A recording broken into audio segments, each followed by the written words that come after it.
The landscape of the southeasternmost part of Sicily is shaped by the rocky foothills of the Hyblean Plateau that slope towards the sea, creeping between the hilly, fertile lands close to the farmed coastal plains.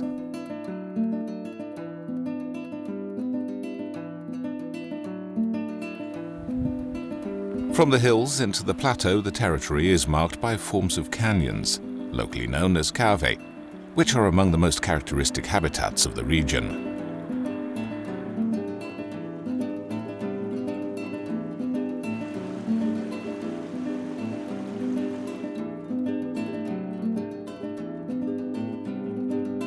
This area of Sicily owes its charm to a long history whose signs, rock form architecture, cities, villages, plants, animals and plantations have gradually made their way into the original environment, contributing to defining its shapes. The perfect integration between the millennial work of man and the nature of the places have thus generated one of the most fascinating landscapes of the Mediterranean.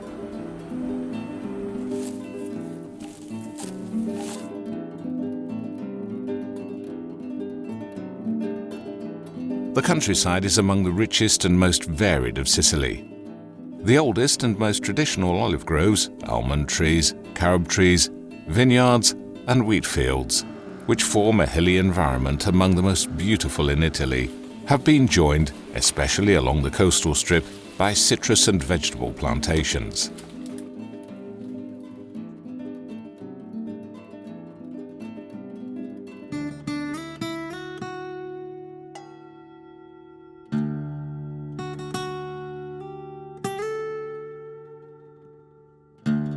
Carved into the rocky ridges and steep walls of the quarries, ancient necropolises are present in almost all the territory.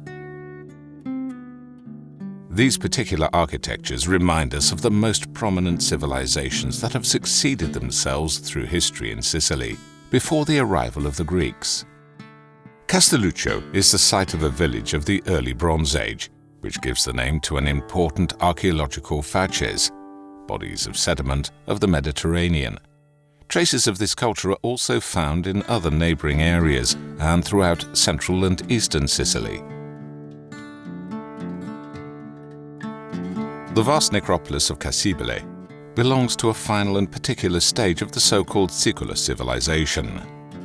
Dating to the end of the first millennium BC, the necropolis is visible in the limestone ridges where Cava Grande del Castelluccio opens towards the plain and the sea. The site contains about 2,000 graves carved into the rock. Other rock form architectures, necropolises, churches, and troglodyte villages show traces of the late Roman, Byzantine, medieval, and at times Arab-Berber period.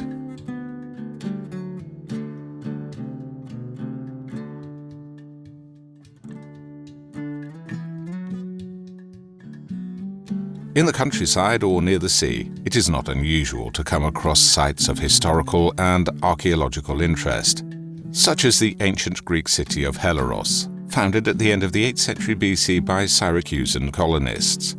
The Greeks of Syracuse decided to expand towards the fertile lands south of their great city, in the area where the river Telaro flows out. The site, in the Greek age, had both an economic and strategic function. Helleros was certainly a place of worship, as evidenced by the remains of the temple attributed to the cult of Asclepius, the god of medicine, and a temple dedicated to Demetra, the goddess of grain and agriculture. In a site outside the city walls, artifacts have been unearthed attesting to the worship of Demetra and Kore.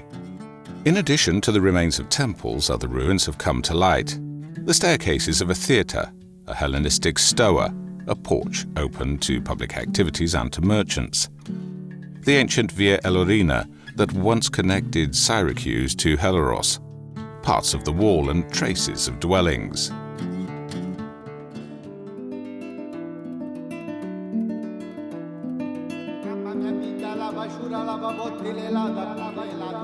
Still little studied, the site of Cittadella, which houses a basilica from the 6th century, is today part of the reserve of Endicari.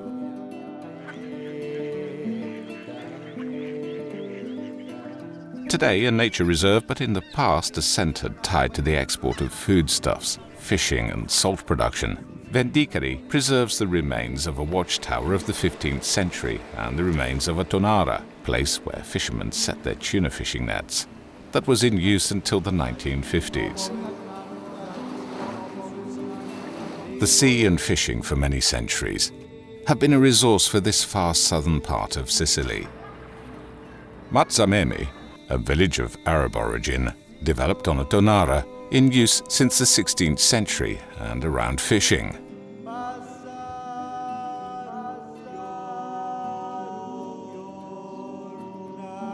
The processing and preservation of fish is still a typical activity of the village, which in recent years has become a popular tourist attraction.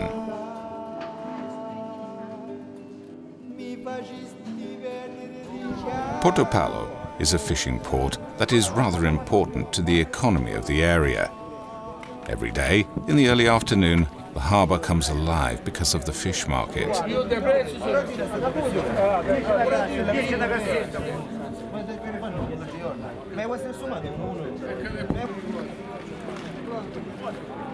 In the direction of Noto, the Roman villa of Telaro, partly enclosed in an old farm now uninhabited, testifies to a period of late antiquity in which life in the Sicilian countryside took place in homes and dwelling places of remarkable opulence and sophistication. The mosaics unearthed and hosted on site are examples of a prized mosaic art that shows similarities between those of the island and the mosaics found in the Roman provinces of the Maghreb. We find numerous traces of civilization ranging from the Classical Age to the end of the 17th century, when a devastating earthquake struck the area. What remains of the ancient sites of Avola and Noto, abandoned in the late 17th century, recalls two villages of ancient foundation. Their highest peak of development occurred from the Middle Ages to the 17th century. The ancient city of Noto preserves ruins that are reminiscent of a prestigious past and of the political, economic and cultural role attained by the city over the centuries.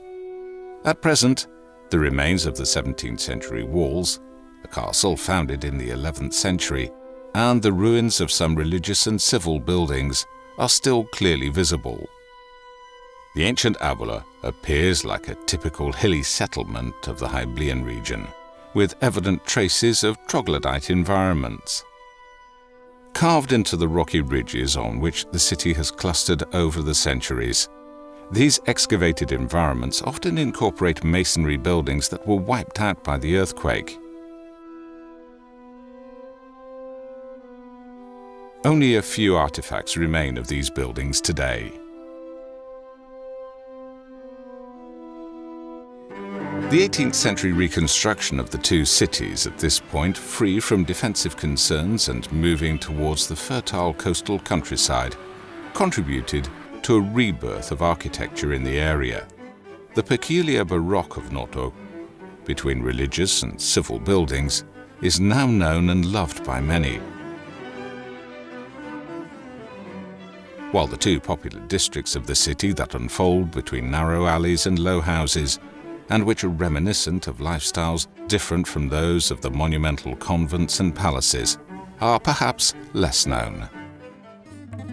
Avola, rebuilt in the plains according to the urban project in the shape of a hexagon, owes its progressive expansion to the fertility of its countryside and to agricultural labor.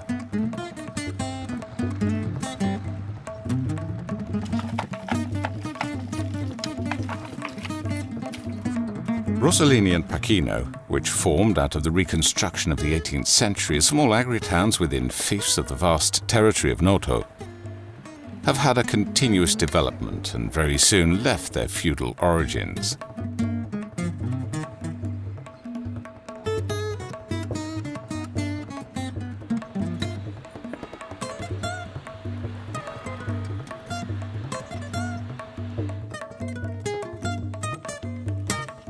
The countryside, villages and cities of the southernmost fringes of Sicily form a harmonious and characteristic ensemble of environmental and cultural heritage. In these places, a special light, to which the reflections of the sea and limestone also contribute, highlights the surroundings so much that even the remains of a stranded wreck, and no less the Baroque carved buildings, appear almost as works of art.